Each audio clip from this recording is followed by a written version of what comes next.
আর এইদিকে আমাদের বাড়িতে হচ্ছে ভোগ রান্না, সবই কিন্তু ভগবান শ্রীকৃষ্ণের।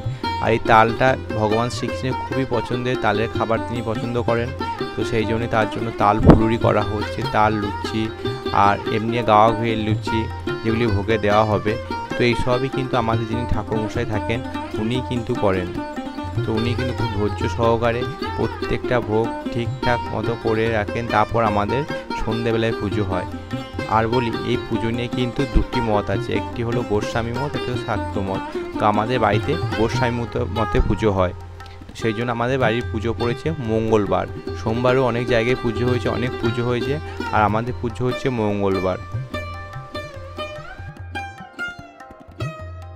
আমাদের বাড়ির জন্মাষ্টমী পুজো অনেক পুরনো, প্রায় 35-40 বছর বেশি সময় ধরে হয়ে আসছে। আর তোমরা দেখতে পাচ্ছ আমাদের এখানে ভগবান শ্রীকৃষ্ণের ভোগ ভাজা প্রায় কমপ্লিট। এরপর তার পছন্দের খাবার ক্ষীর, তারপর ছানা, যা যা তিনি খেতে পছন্দ করেন সেই সব খাবারই তৈরি হচ্ছে তার জন্য। আর এখানে বলি, ফুলের মালাটা কেন আমরা বাড়িতে গাচ্ছি, কারণ দোকানে একটি মাত্র ফুলের মালা পড়েছিল, সবই বিক্রি হয়ে গেছিলো, আর যেটি পড়েছিল সেটি খুব একটা ভালো ছিল না, তাই বাড়িতে ফুল নিয়ে এসে গেঁথে নেওয়া হচ্ছে। আর পুজোর জন্য লাগে 8 রকম ফল, ফুল, মিষ্টি। श्री कृष्ण गोविंद हरे मुरारे, हे नाथ नारायण वास।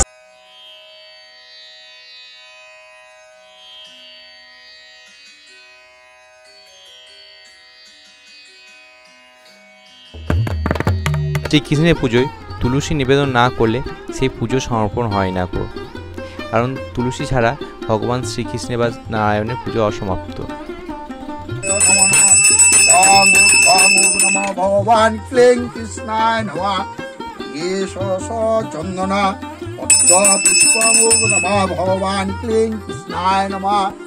শ্রীকৃষ্ণ পক্ষে অষ্টমী তিথিতে জনার্দন কি রূপে জন্মগ্রহণ করিয়াছেন, তাহা শ্রবণ করিতে আমার অতিশয় ইচ্ছা হইয়াছে। ভগবান নারায়ণ দেবকীর গর্ভে কি জন্য জন্মগ্রহণ করিয়াছিলেন তাহা সবিস্তারে বর্ণনা করুন। বিশিষ্ট বলিলেন, হে রাজন, ভগবান নারায়ণ সর্বধাম পরিত্যাগ করিয়া যে জন্য পৃথিবীতে জন্মগ্রহণ করিয়াছিলেন তাহা বলিতেছি, শ্রবণ করুন। বা কালে কংসাসুর এই পৃথিবীর অতীত ছিল। কংস অহংকারে উন্মত্ত হইয়া পৃথিবীকে অনেক তাড়না করিতে লাগিলা। পৃথিবী আর সহ্য করিতে না পারিয়া দেবদেব মহাদেবের নিকট উপস্থিত হইয়া আত্ম দুঃখ নিবেদন করিলেন। মহাপতি মহেশ্বর পৃথিবীর এই দুর্দশা দেখিয়া ক্রোধে অধীর হইয়া দেবগণের সহিত ব্রহ্মার ভবনে গমন করিলেন এবং কংসের বিনাশের জন্য উপায় উদ্ভাবন করিতে অনুরোধ করিলেন। অনন্তর স্বয়ংভূ ব্রহ্মা হংসা পৃষ্ঠে আরোহণ করিয়া ক্ষীরসাগরের তীরে নারায়ণের নিকট গমন করিলেন এবং দেবগণের সহিত তাহার স্তব করিতে আরম্ভ করিলেন। নারায়ণ ব্রহ্মাদি দেবতাগণের স্তবে সন্তুষ্ট হইয়া বলিলেন, হে দেবগণ, আপনারা অতি বিষণ্ণ হইয়া কেন এখানে আসিয়াছেন? তখন ব্রহ্মা বলিলেন, ভগবান, এসব দুর্দান্ত রাজা কংস মহাদেবের বরে উন্মত্ত হইয়া পৃথিবীকে অনেক যন্ত্রণা প্রদান করিতেছে। মহাদেব বরদান করিয়া তাহাকে বলিয়াছেন যে কংস ভগিনীয় ভিন্ন তোমাকে কেহ বিষ্ট করিতে পারিবে না। অতএব হে দেবদেব, আপনি পৃথিবীতে গমন করিয়া কংসের বিনাশার্থ দেবকীর গর্ভে জন্মগ্রহণ করুন। নারায়ণ বলিলেন, তা হইলে 1 বৎসর তথা থাকিয়া পুনর্বার মহাদেবের নিকট আগমন করিবেন। এই বলিয়া চক্রপাণি গদাধর উমা এবং রমাকে সঙ্গে করিয়া মথুরার উদ্দেশ্যে যাত্রা করিলেন। তথায় উপস্থিত হইয়া নারায়ণ দেবকীর গর্ভে এবং পার্বতী যশোদার গর্ভে জন্মগ্রহণ করিলেন। 9 মাস 9 দিন গর্ভে বাস করিয়া ভাদ্র মাসে কৃষ্ণপক্ষে অষ্টমী তিথি ও রোহিণী নক্ষত্রে আকাশ মন্ডল মেঘাচ্ছন্ন হইলে কংসারি শ্রীকৃষ্ণ দেবকীর গর্ভ হইতে বহির্গত হইলেন এবং গোকুলে নন্দপত্নী যশোদার গর্ভ হইতে মহামায়া ভূমিষ্ঠ হইলেন। বনমালা বিভূষিত শ্যামবর্ণা চতুর্ভুজ পুত্রকে দর্শন করিয়া বসুদেব এবং দেবকী বলিতে লাগিলেন, হে ভগবান, দুষ্ট কংসের ভয় হইতে আমার দেহকে রক্ষা করুন। সেই সময় আকাশ বাণী হইল, হে বসুদেব, তুমি সত্তর নন্দালয়ে গমন পূর্বক তোমার পুত্রকে যশোদার নিকট সমর্পণ করিয়া তার সদ্য প্রসূতা কন্যাকে গৃহে আনয়ন করা। বসুদেব এই দৈববাণী শ্রবণ করিয়া অতি দুঃখিত হইয়া কুমারকে ক্রয় করিয়া নন্দালয়ে যাত্রা করিলেন। ইতিমধ্যে অতি বেগবতী যমুনা নদীকে দর্শন করিলেন এবং ভাবিতে লাগিলেন, আমি সদ্য প্রসূতা বালককে লইয়া কি করিব, কোথায় যাইব, এবং অতি বেগবতী যমুনা নদী পার হইয়া কি রূপে নন্দালয়ে গমন করিবা। বসুদেব এইরূপ বিলাপ করিতেছেন, এমন সময় ভগবান হরি মায়া দ্বারা পিতাকে মোহিত করিলেন। কিছুক্ষণ পরে বসুদেব দেখিলেন যমুনার জল জানু পরিমিত হইয়াছে এবং মহামায়া শিবা রূপে ধারণ করিয়া যমুনা পার হইয়া যাইতেছেন। তদ্দর্শনে বসুদেব সন্তুষ্ট হইয়া যমুনার জলে অবতরণ করিলেন। তদন্তর ভগবান হরি মায়া করিয়া পিতার কোর হইতে যমুনার জলে পতিত হইলেন। বসুদেব পুত্রকে জলে পতিত হইতে দেখিয়া শিরে করাঘাত পূর্বক রোদন করিতে লাগিলেন। কংসারী শ্রীকৃষ্ণ পিতার আর্তনাদ শ্রবণ করিয়া সত্তর জলক্রিয়া সমর্পণ করিয়া পুনর্বার পিতার নিকট উপস্থিত হইলেন। বসুদেব পুত্রকে পুনর্বার প্রাপ্ত হইয়া শিবারূপা মহামায়ার পশ্চাৎ গমন করিতে লাগিলেন। অনন্তর বসুদেব নন্দালয়ে উপস্থিত হইয়া পুত্রকে যশোদার নিকট রাখিয়া তাহার কন্যা সন্তানকে গ্রহণ পূর্বক নিজালয়ে আনয়ন করিলেন। হরে মহামায়া প্রভাবে সব রক্ষীগণ ঘুমে আচ্ছন্ন এবং তাহার বাঁধন ও লৌহপট খুলিয়া গেল। কেহ কিছু জানিতে পারিল না। গ্রন্থ কংস দেবকীর প্রসব বার্তা শুনিয়া সে নিকট উপস্থিত করিল। দেবকী অনেক অনুনয় বিনয় এবং রোদন করিতে লাগিল, কিন্তু তাহা শুনিল না।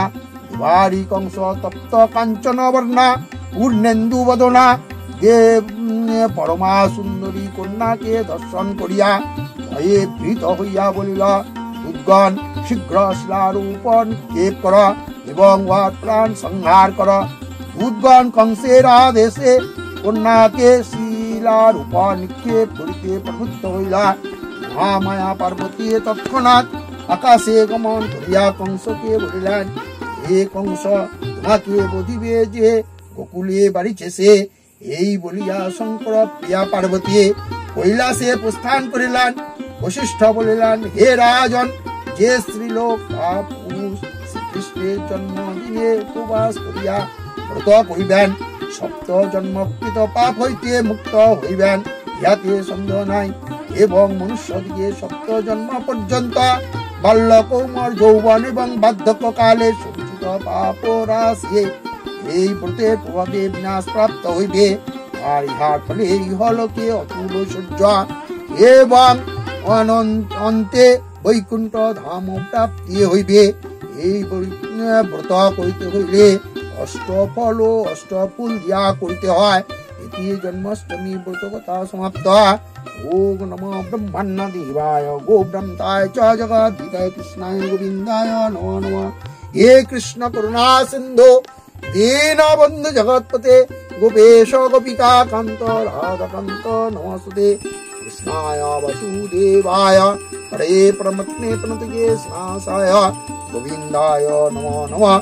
বিলৎপলদলশ্যামং যশোদানন্দনন্দনং গোপিকা নয়নানন্দং গোপালং প্রণমামি। গোপাল গদাধর কৃষ্ণচন্দ্র কর দয়া করুণা সাগর। জয় রাধে গোবিন্দ গোপাল বনমালী শিরাধার প্রাণ মন মুকুন্দ মুরারি। নাম বিনে রে গোবিন্দ নাম বিনে বিফলে মনুষ্য জন্ম যায় দিনে দিনে। দিন গেছে মিছে কাজে রাত্রি গেল নিদ্রে, না ভজিনু রাধা কৃষ্ণ চরণামৃতে। কৃষ্ণ ভজিবার তরে সংসারে আইনু, মিছে মায়ায় বন্ধ হয়ে বৃক্ষ সম হইনু। ফল রূপে পুত্র কন্যা ডাল ভাঙি পড়ে, কাল রূপে সংসারেতে পক্ষী বসা করে। তখন কৃষ্ণ জন্ম নিলেন দেবকী উদরে, মথুরাতে দেবগণ পুষ্প বৃষ্টি করে। বসুদেব রাখি আইল নন্দের মন্দিরে, নন্দের আলোয় কৃষ্ণ দিনে দিনে বাড়ে। কৃষ্ণ নন্দ রাখিল নাম নন্দের নন্দন, যশোদা রাখিল নাম মাতৃবাচা ধন, আনন্দ নাম রাখে সুন্দর গোপাল, ব্রজবল্লভ নাম রাখে ঠাকুর রাখাল, সুবল রাখিল নাম ঠাকুর কানাই, শ্রীরাম রাখিল রাম রাখাল রাজা ভাই। নিচুরা নাম রাখে যতক গোপিনী, কালো সোনা নাম রাখে রাধা বিনোদিনী, কুঞ্জা রাখিল নাম পতিত পাবন হরি, চন্দ্রাবলী নাম রাখে মন মোহন বংশী ধারে, অনন্ত রাখিল নাম অন্ত না পাইয়া, কৃষ্ণ নাম রাখে গর্গ ধনেতে জানিয়া, কর্ণমণি নাম রাখে দেব চক্রপাণী, বনমালী নাম রাখে বনের হরিণী, জহস্তি নাম রাখে শ্রী মধুসূদন, আজামিল নাম রাখে দেব নারায়ণ, রন্ধর নাম রাখে দেব শ্রী গোবিন্দ, দ্রৌপদী রাম রাখে দেব দীন বন্ধু, রাম রাখিল নাম দারিদ্র ভঞ্জন, ব্রহ্মা ব্রজবাসী নাম রাখে ব্রজর জীবন, দর্পহারী নাম রাখে অর্জুন সুদে, পশুপতি নাম রাখে গরুর মহাবীর, যুধিষ্ঠির নাম রাখে দেব যদুবর, বিদুর রাখিল নাম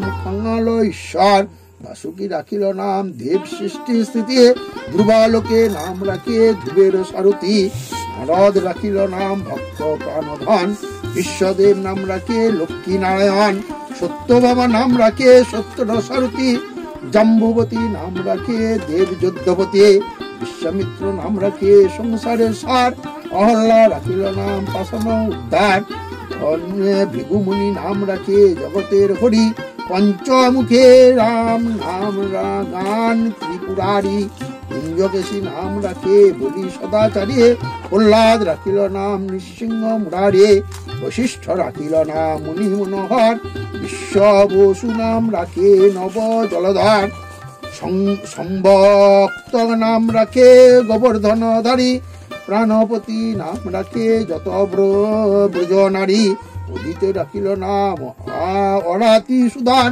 শ্রী গদাধর নাম রাখে যমল অর্জুন, মহাযোদ্ধা নাম রাখে ভীম মহাবল, দয়ানিধি নাম রাখে দরিদ্র সকল, বৃন্দাবন চন্দ্র নাম রাখে বৃন্দাদুতি, বিরাজ রাখিল নাম যমুনার পতি, বাণীপতি নাম রাখে